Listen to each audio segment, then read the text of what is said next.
नमस्कार, आप देख रहे हैं दैनिक कड़क बिहार टाइम्स और मैं हूं आपके साथ डीके पांडे। आज हम आपको बिहार के रोहतास जिले से एक जुड़ी ऐसी खबर दिखाने जा रहे हैं जिसने पूरे शिक्षा विभाग में हड़कंप मचा दिया है।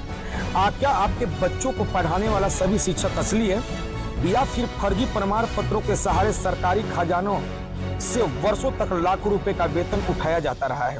रोहतास जिले में अब ऐसी कथित फर्जी शिक्षकों के खिलाफ बड़ी कार्रवाई शुरू हो चुकी है।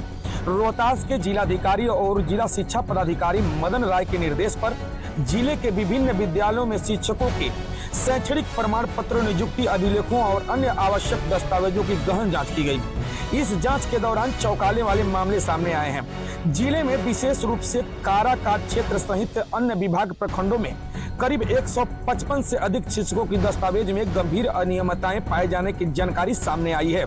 जांच के बाद संबंधित शिक्षकों पर कार्रवाई करते हुए उनकी सेवाएं समाप्त करने की प्रक्रिया शुरू की गई और सरकारी धन की वसूली का भी निर्देश दिया गया। सबसे बड़ा सवाल दर्शकों, अगर प्रमाण पत्र फर्जी थे तो नियुक्ति कैसे हुई?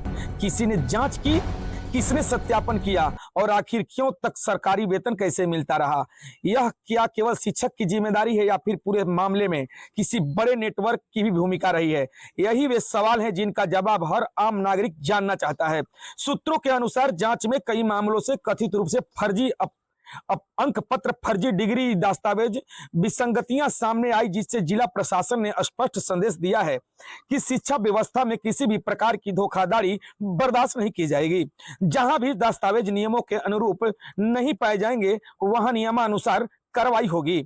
सोचिए, जिस स्कूल में बच्चे भविष्य बनाने जाते हैं, अगर वही नियुक्ति में फर्जीवाड़ा हो जाए तो सबसे बड़ा नुकसान किसका होगा? बच्चों का, समाज का और पूरे शिक्षा तंत्र का। सरकारी नौकरी केवल रोजगार नहीं बल्कि जिम्मेदारी भी होती है।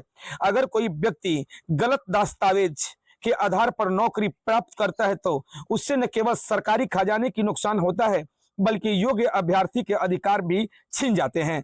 इसी कारण प्रशासन अब ऐसे मामलों में सख्त रुख अपनाता दिखाई दे रहा है। दर्शकों, अब लोगों की नजर इस बात पर भी है कि अब केवल 155 मामलों तक ही कार्रवाई सीमित रहेगी या पूरे जिला में व्यापक जांच होगी? क्या दोषियों के खिलाफ आपराधिक मुकदमे भी दर्ज होंगे? क्या सरकारी धन की पूरी वसूली होगी? और इन सभी सवालों के जवाब आने वाले दिनों में साफ हो सकते हैं। दर्शकों, स्थानीय लोगों का कहना है कि शिक्षा व्यवस्था में पारदर्शिता जरूरी है।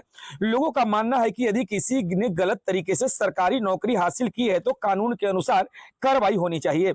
साथ यह भी सुनिश्चित किया जाना चाहिए कि किसी निर्दोष कर्मचारी के साथ अन्याय न हो और हर कार्रवाई निष्पक्ष जांच के आधार पर हो। दैनिक कड़क बिहार टाइम्स इस पूरे मामले में लगातार नजर बनाए हुए है। यदि इस जांच में कोई नई कार्रवाई, नई गिरफ्तारी या कोई बड़ा खुलासा सामने आता है तो सबसे पहले आपको उसी जानकारी हमें देंगे। अगर आपको लगता है कि शिक्षा व्यवस्था में पारदर्शिता और ईमानदारी जरूरी है तो इस वीडियो को ज्यादा से ज्यादा शेयर करें और ताकि हर नागरिक यह खबर पहुंचे।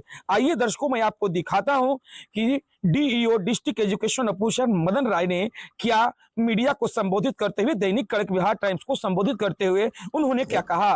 जो अमान्य संस्थान ने भारत शिक्षा परिषद उड़ीसा से उपाधि प्राप्त किए थे, उन्हीं के विरुद्ध कार्रवाई की गई है और सभी की सेवा समाप्ति के लिए प्रखंड के जो हमारे प्रखंड विकास पदाधिकारी सह सचिव हैं उनको लिखा गया है कि अगर बिना किसी सक्षम न्यायालय के आदेश के अगर ये सब सेवा में है तो फिर उनको सेवा से मुक्त किया जाए और जो राशि लिए हैं उनकी वसूली की जाए।